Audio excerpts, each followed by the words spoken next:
Welcome to this Estate Agency X podcast. My name is Mark Burgess. I'm Rob Brady.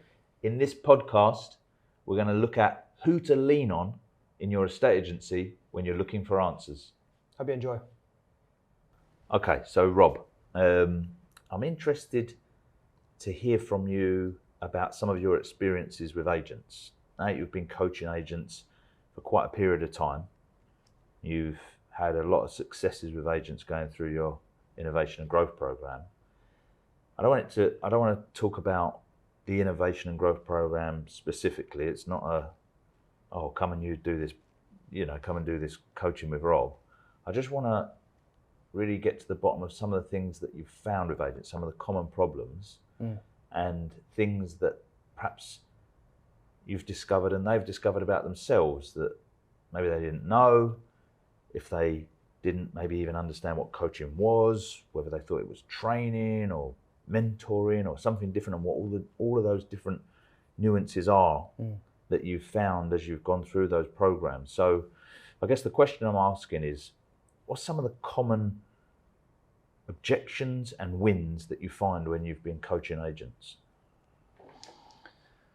So I'd say understanding of what coaching is first. I'd say if you break down the three, training, coaching and mentorship. Training is a directive process you go through.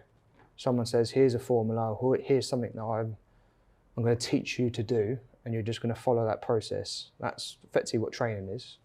Coaching is, you could be really completely non-directive a coach. I could not even ever have done a estate agency, but still be a great coach and still help that agent unlock it, because you're asking just questions and following you learn your craft and being a coach and how to unlock people. So a bit like you could be a great football coach without ever being a Premier League footballer. Yeah, exactly. Actually, it's a great analogy around. I saw a particular video once about coaching, and it was a guy who used to coach people in banking. And that was his main speciality. So I think it's John Whitmore. I think he was like one of the main guys at Barclays originally. But he went into coaching, and he talked around. He did this video, like filmed in the 1980s, like old school filming. But he went and did a day with a load of people playing golf, how to be golfing. He'd never learnt how to be a golfer. He never even played golf.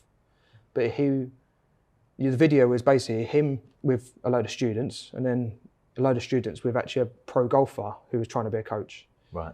And he was, the questions he was asking, like, rather than this is how you hit the ball, it's like, so when you hit the ball, which direction did you see it go into? Oh, it went veered to the left. So what adjustment do you feel you need to do in the club?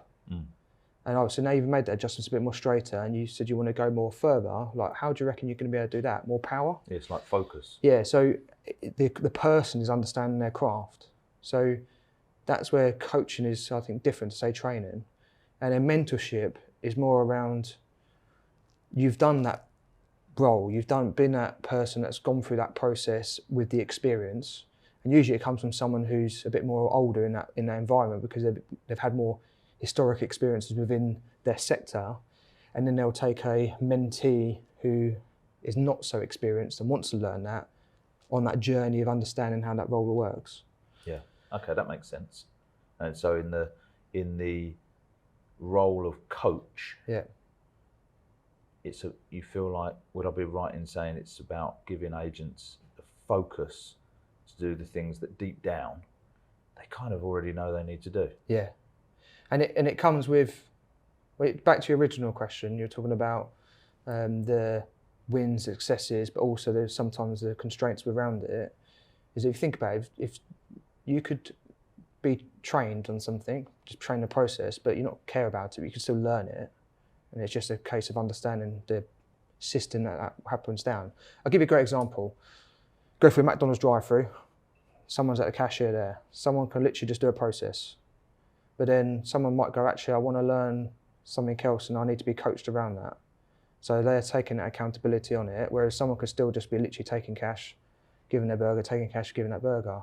Whereas someone might come along and go, actually, I want to learn how to talk to people properly and how to upsell and how to go down that process. And that's where it starts to level up. So you could still be training processes, but coaching really, you have to really start to inwardly look at yourself and go, right, okay, what's my restraints and what's my triggers and why I am the way I am, to then take the accountability and then fight against it effectively. And what do you think most of the agents that you talk to know they need to do? What's the common thing that they don't, that then a bit of focus helps them actually do and see some difference in their lives or their business?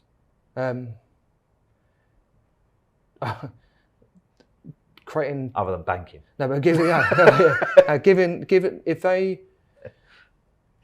over project their ultimate goals. So like, you've gone down that route, we've both gone down that route in the last few years around like running and stuff like that. If you look at that, like most agents come along, I want to run a marathon. I'm like, okay, when do you run around the block? I've never done that before, but I'm going to go and run a marathon. And then they go out and try and run 5K. And then they'll be like, oh God, that was hard. That marathon's like well long. I'm not going to do that. And then they cut off. So it's an understanding, like, if you've got a big, massive goal, it's no harm in having those big stretch goals, but you really have to systematically look and go, how am I going to achieve that? I'm not just going to rock up one day and do that goal. So you have to take that accountability approaches with that. Yeah. And the marathon's just an analogy, right? Just an analogy, yeah. Yeah, I haven't got to run a marathon as an agent, but like, say, I don't know, your marathon was, I want to turn over £1 million, yeah, and I'm at $500,000 now. Like, you're not just going to turn up one day and go, right, yeah, it's going to be £1 million. Yeah, of course, because if you turned over 600, that would be a result, right? Yeah, exactly. So it's breaking it down into that, and that helps you with your wins, and then removes the stresses of the environment you try and put yourself under. And then the second part is like procrastination. Like sitting there, fear of failure, and just, it consumes, I think not even just estate agents, but it consumes most people in business, the fear of like, if I fail, what would my peers think of me? But I do think procrastination comes massively down to the environments you create within your own business and your own culture. Stops procrastination happening because you just lean into it. I mean, that's from my coaching perspective, but like, you've on a different level, I've been involved within mentoring from you, even when I was an agent, and I've seen the synergy of a lot of the clients that have gone on a journey and where they are now. So where do you see, like, yourself? You're a mentor amongst a lot of our clients out there. So what do you feel is probably the experiences you've probably seen with business owners really taking, like, why would a business owner really need a mentor in an environment? Yeah, I think it's a similar thing. I think people just need to be given the confidence to move forward. We as humans are very risk averse. You mentioned just before there, like someone, if they're turning over 500,000, they see, if I could get to $1 million, that would be a success. And they would only have to drop their revenue by probably 10 grand to see it as a failure. Yeah. It's like the two don't balance up. People don't see wins the same as they see losses. And that leaves people really, I find, mostly not striving for greatness, but doing their level best to achieve utter catastrophe. Yeah. That seems to be like the norm. Yeah. It's not that, oh, you shouldn't do that. I mean, that's just human nature. Yeah. And so I think talking to people is that if I've ever worked with a mentor, it's allowed me to feel a little bit more confident in taking that step that it's not going to end in utter catastrophe. Yeah. Because someone I respect who's walked the path has told me this can be done, as opposed to me, little old me who knows nothing and, I don't know what I'm doing, has just decided this might be a good thing to do. Even if the two things are the same. Yeah. I'd thought it myself. If the mentor tells me, then I have that little bit more confidence that I'm not going to be left with egg on my face. And if I am, it's like, oh, well, he said it was a good idea. So I sort of followed it. So it's a tough one. I think it's, for most agents and most business owners, we go into business and we don't have much to lose. for whatever reason you find yourself in business, whether it's because you've got no other options in life, whether it's because you've managed to secure investment, whatever it might be, you're away and it's all dreams are on the table, everything's available to you. When you reach a certain point in business and a certain point in your life and you've got a family and kids and all of that sort of stuff, suddenly you maybe feel like the stakes are a little bit higher. Yeah. And whilst you do want to shoot for the stars, equally, you don't want to rock the boat. So I think it's... Would you have two mentors at any one time? Yeah, definitely. I think... I think or 3 or 4? I suppose it depends on what you're trying to achieve. I'm personally, I believe in trying to... I don't know if I don't know if this is even a word, but like turn the company into components. Turn my business into little components, whereby each component has someone focused on that area. For instance, like, you know, you're our elite performance coach. You're focusing on coaching these agents, and you're going away and you're doing courses and you're becoming a qualified coach, and you know all of this stuff, to the point whereby, okay, when we first met, you didn't do any of that stuff. No. I could have probably done whatever is classed as coaching better than you could. And now that isn't the case anymore, because I'm not a qualified coach and you are. And the same with our CTOs and our customer experience and all of the elements of our company. I kind of believe that you should try to focus on that. So I spend my time trying to focus on things that I think a CEO should do. And a CEO does a few different things, really. So that's why maybe I think to myself, yeah, you could have a few different mentors. But I can also see there's only so much you can take in at any one time if you want to actually implement. And the problem that I see with a lot of people, whereby maybe I've been on, they've been colleagues of mine on courses, or people that have come on courses of mine, or people that have asked for advice, is that quite often people get carried away with just consuming more and more information without actually then implementing anything. Yeah. I think so. I don't know if you, when you're doing your coaching and you talk about the focus, do you sometimes find that you've had a conversation with someone about something and they've loved it, and the next time you talk, they've done nothing with it and want to talk about something else? Yeah. I think that's the ability to set the goals, but then that comes down to you'd find with that, there's either 2 routes that someone goes down. They either go down that route and they don't become accountable for what they said they want to do, because ultimately, like as a coach, you're non-directive. It's not like I'm going to walk into that student's office and say, right, you said you're going to do this, you're not doing this, so I'm going to do this process for you. It doesn't happen that way. So it always comes down to the person who you're coaching and what they want to achieve. So there's either 2 directions. There's either going to be a case of going, I haven't got enough time for this, so I'm going to veer off until I'm ready to come back into it. Or actually, yep, I should have done that, and what can I learn from this, and why did it happen? So, you know, what I tend to find in the first few months of coaching is really to understand like how the business is operating, who is doing what in the business, who am I coaching within those environments, and then what's their daily role involved? You know, like if you don't do something over the course of a week or 2 weeks and you come back to that session, I say to people, don't just not turn up. Come to that session and then let's find out why. Why couldn't we achieve that? Oh, because this person was on holiday. That's got to be hard though for the person, because as I say, like, you know, we've all got a bit of a mask going on, haven't we? Whereby we're pretending that we're in control and like a duck on the water, and under the water the legs are going like mental, right? So I imagine that must be quite a hard thing to get an agent to do, to say, oh, come back and tell me you didn't bother doing anything. Yeah, I think it just comes back to the environments where I create as a coach, and that's what I think ultimately the synergy within coaching is a very vulnerable space that I hold, and then helped people to unlock that. I mean, we were only chatting last week around one of our clients. He was going on a journey himself, and you know, he hadn't covered loads of stuff, and found out he's got ADHD. That's one of his main struggles he had within that. And that wasn't me telling him that, because that's not me qualified to do that. But it was down that route of him personally thinking, why do I not get anything finished? Yeah. Why do I fear this? And then off the back of that, he then went and saw people, and then they actually diagnosed it. And then he was like, oh, now I get that. So now when we approach stuff, we approach it in a different way. And even on that part, that's helped him unlock not only the coaching he's doing with me, but outside of his life, it's allowed him to get back into running and all that sort of, and that is a synergy, like challenging yourself out of the environments of business in your personal life and doing those marathons or doing those 5Ks or running around the block and then running around 1K and then that helps create that synergy in your environment, because you can go into your work with a whole different mentality.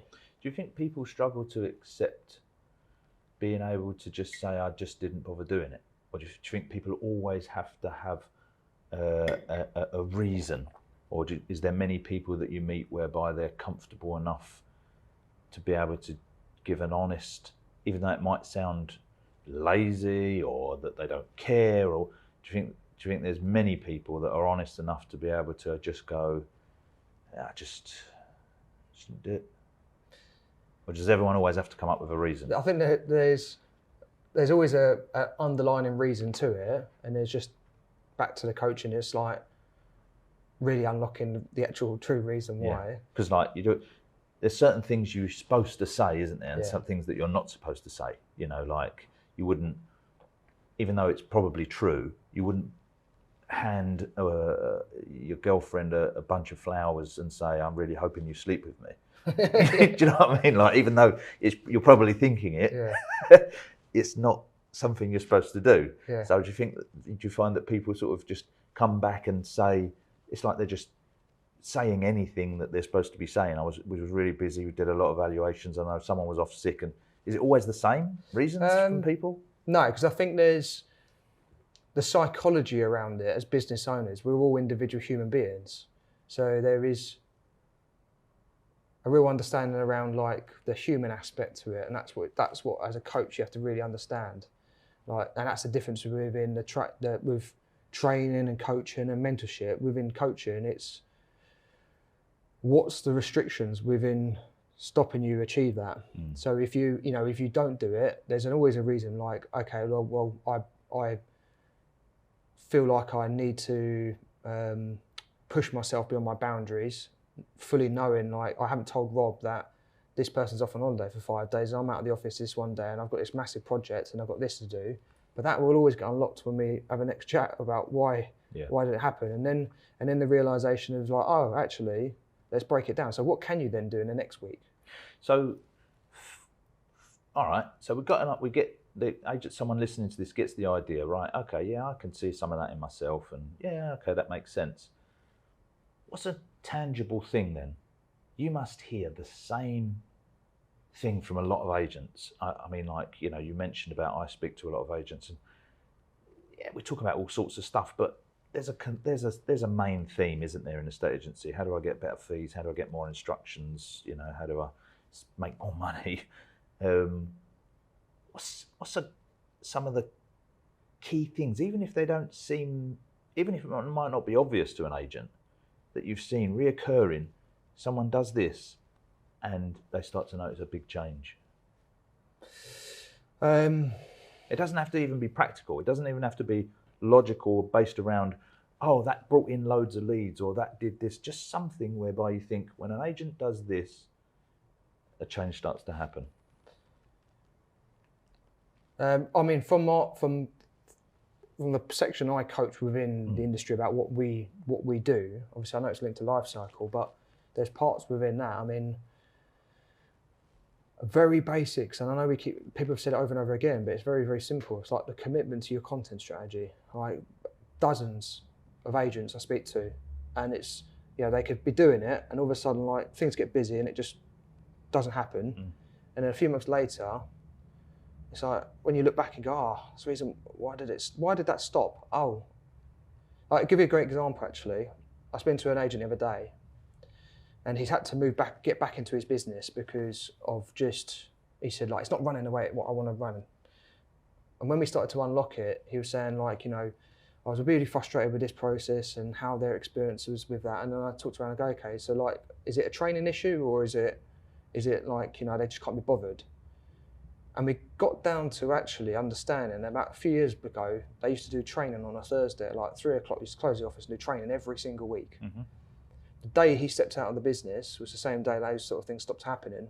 And then he worked it back that actually in those days were the good days when all this stuff started to happen. Yeah. So like, it's amazing how if you just stop doing the mundane stuff, the commitment to that, how much actually that veers you off into maybe the existing agency that you used to always hate doing, but it just comes back to the commitment of consistency. It's so true. It's like, as you said at the beginning, like they actually already know.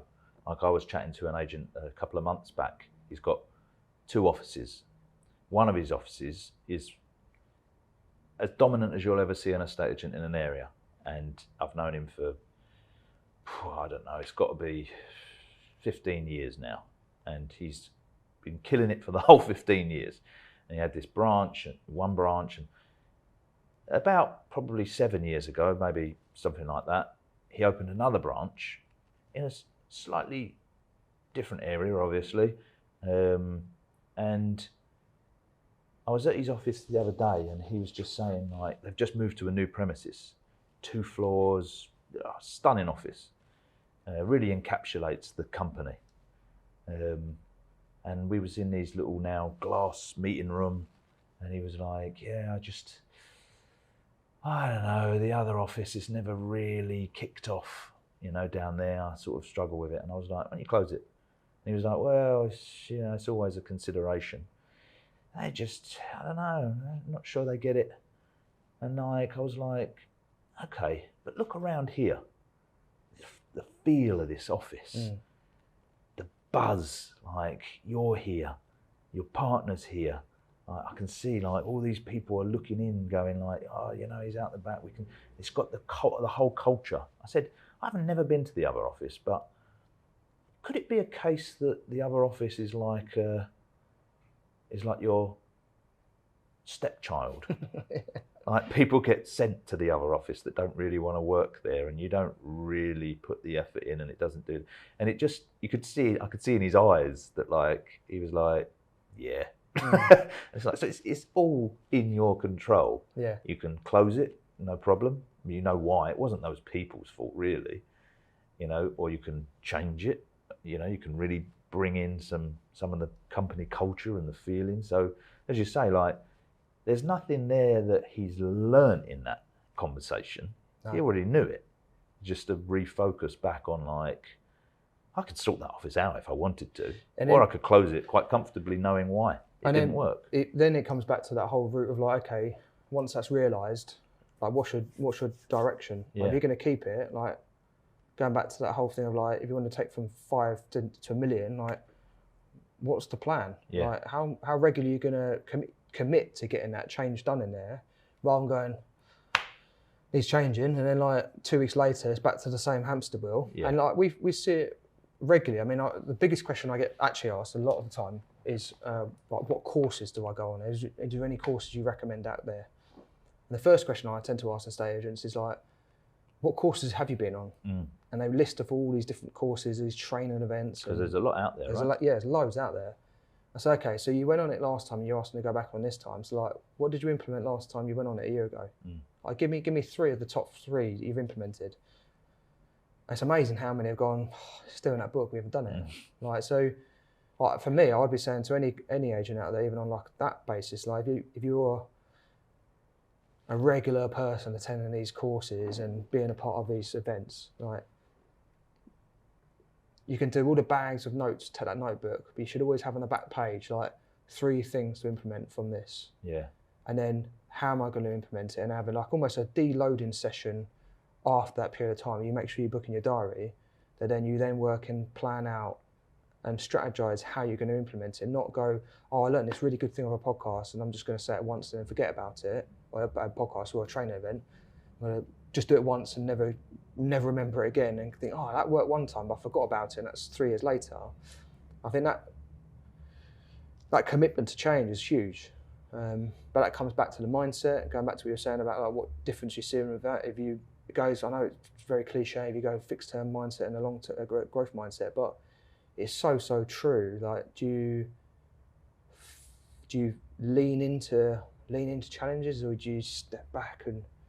A lot of people just struggle with implementation, though, don't they? I mean, when I first got into self-development and trying to find answers for the things, I sort of got to the stage in business where I thought to myself, someone must know this, and then you stumble into the world of self-development, right? And you stumble into coaches and mentors and courses and ebooks and physical books and all sorts of stuff, and podcasts and everything, and it's easy to then get consumed with great ideas, and you get great ideas and it really inspires you, and then you want another great idea, and I'm a kind of head in the clouds type person, you know. You can tell me a great idea and I'll share it with you and I'll talk to you about it, and I'll go, this would be brilliant for our business, and then I'll kind of go, oh, look at that shiny bird. And I need someone like Hayley in our business, who will stop and go like, yeah, that's all great, and what is it that you would like implemented, and how are we going to implement this? And I'll come back down to reality and go, oh yeah, okay, so this, and then that person can take that and make something of it. And I think a lot of the agents that I speak to, that's a missing piece. They're very entrepreneurial in spirit, because most of them were an estate agent and then they decided to open their own business. Quite a lot of them still work as an estate agent in their own business, but they're also an entrepreneur, and then everything falls on their shoulders. Not a oh poor me type thing, but you generally kind of find that an ideas person hasn't got the consistency and the sustainability to get the idea actually implemented. They need to delegate it to somebody. So I suppose in your coaching, you must talk to a lot of ideas people. And do you see a difference if there's someone on the call who is perhaps not an ideas person, but is and what's the homework type person? I mean, you taught me this as being my mentor, like a visionary operator. It comes back to that very basic one. And sometimes I'll get on a call and I'll have the visionary there, and I straight away know that like they are heads in the cloud visionary, not can blend between the two. So then almost have to find who's the operator behind the business. So, you know, one of our clients we've just recently onboarded was excelled for the program, and she's the operator because she got it all, she implemented it all, and massively excelled it through. If I would given it to the visionary, right? Yeah, still be fucking around with it. He'd be like, it would just be off from doing random stuff that we've never done, and never like. I'll give a great one is. For a while, I had a client who wanted to do videos, wanted to do newsletter videos, everything like that. I had it all planned out, and I said to him like, okay, I've got to a point. I was very honest. I was like, we know what you've said to me in the past and what we've discussed. Like, you struggled to implement this. So like, how are you going to achieve this? Don't worry, Rob. I'll do one a week. Like 3 months later, one a week was still not happening. And when I look back on it, you go, if you had just committed to the very basics of it rather than thinking of like this cinematic thing you want to put out, you'd have had 12 pieces done within that period of time that would have taken 5 minutes to do. Not, I need to get a video recorder in and do all that part to it. So by going down that journey, like if there was he hasn't got an implementer in the back end or a person to organise that stuff. So it's always going to be that cause until they have someone that comes on board. And very interesting, actually, he's had someone come on board who is of that implementer style state, who's now starting to take over and work out that structure in it. So it's very, very, it comes back to it, like you're very honest about that. Like it's very hard for sometimes a visionary to accept that they need someone to be accountable for. Whether that is a coach, but also someone in the organisation to say, hey, like you said you're going to do this a month ago, like, because it's easy to get defensive, isn't it? And go like, well, I've been busy. It's like, well, no, you've been busy. We're not saying you're sitting around doing nothing. We're saying that you wanted to do 12 videos. And you haven't done them. So what are you going to do? So I think there's a multitude of different things that you need to maybe look at and assess that within your business environment. Like, who do I lean on? But then it comes back to like what type of culture you've got, and that's a whole bit different topic we've discussed in the past. But I think if you go back to the original question we talked around, like training is really important. Training is great for you, not only yourself, but also your teams to get involved in. And going back to that repetitive side to it, like the amount of times where, if you look at our environments, we do those weekly training sessions and people can go on and they're revisers or fresh, anyone joining. I remember like being in other environments where like you're training for 2 days, it's like see you later, bye, and then you're stuck and you can only retain 10% really of what you've been taught training wise in those sort of days. So training is equally important to make sure that staff follow processes and they understand and experience. So you can't turn around to someone and say, I've showed you once and expect them to learn it. That's an ongoing process. So if you're an agency who's stuck with staff not following processes, you need training. If you're stuck and stagnant and you keep going around those same places and keep finding those same courses and doing that, you need to then have a coach. And then if you want to excel to someone who you've seen the levels that other people have gone, then you need to find those mentors who have done that journey that can show you down that route. Yeah, love that. Awesome. So hopefully if someone's listening to this, they can take from that the difference between the training and the coaching and the mentoring, but also that they probably already know the answers that they're looking for. If they could stop for a minute, put a focus day in and just really be honest enough with themselves, they'd find the solutions. Yeah, I think so. Yeah, I think great point you made halfway through this was removing the mask. So it's like the first step is like, how do I remove that mask? And start to, it's almost a mask where it's almost like you're blinded within that mask. How do you remove it off to start visually seeing things differently and how you can then take that next step to developing out? Not a great idea to hand over flowers and say, I'm hoping you're going to sleep with me tonight. Exactly. Awesome. Thanks very much. Thanks for listening to this podcast. My name's Mark Burgess. Estate Agency X is a community of learning, inspiration and accountability, all about the future of estate agency as we move through the 2020s.